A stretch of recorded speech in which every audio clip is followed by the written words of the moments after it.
So now let's see how we can set around A's in and A's out in keyframes when we are working with keyframes inside of Davinci Resolve.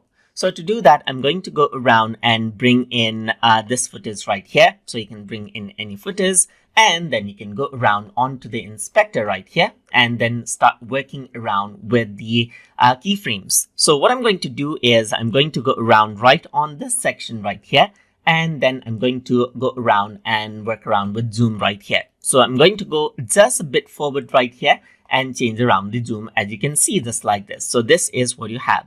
If I were to go around over here, then this is what you have, as you can see. And if I were to go around and press the play button, then you can see that it zooms out right away, just like this. But there is no acceleration or deacceleration being added in over here.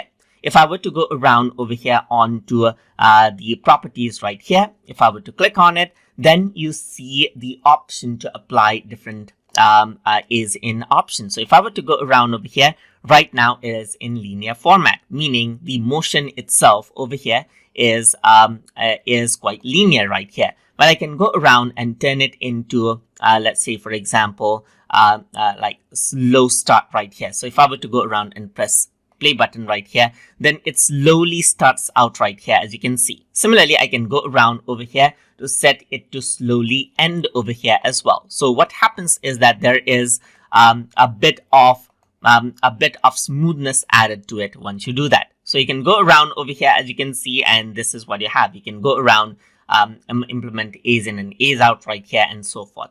Let me just go around over here and then work around with the position as well. So I'm going to go around, change around the position of this. So let me just go around, click and drag this around over here and click on the keyframe. And I'm going to go around and then drag this out right here. I can further expand this to see what keyframes are being applied. And what I'm going to do is I'm going to go around and then change out the position right here to somewhere else. And over here, you can even see how this actually looks. So I'm not going to work around with the rotation angle right here. So I'm just going to keep that as 0 and change around the position right here. And here you can see the graph over here as well. So if I were to go around right here and press the play button, then you can see that it zooms out, and then there you go. That is it. And then the position is added in.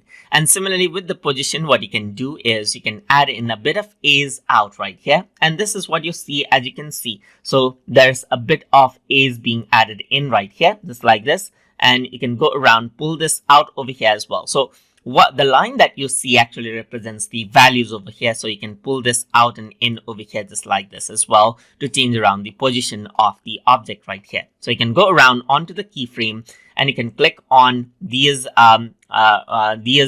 keyframe types right here to change around the position, as you can see. You can go around and change around the handle over here as well to work around with the A's in. So you can go around over here and click on this right here, just like this, and you can click and drag around just like this. So this is what you have. You can go around and press the play button right here, and once you do that, you can see that there's the A's in and A's out being applied. So you can experiment around with this to learn more about it as well. And that is how you can go around and set in A's in and A's out in keyframes inside of Davinci Resolve. So hope you guys learned something as always. And as always, please like, comment, share, and subscribe.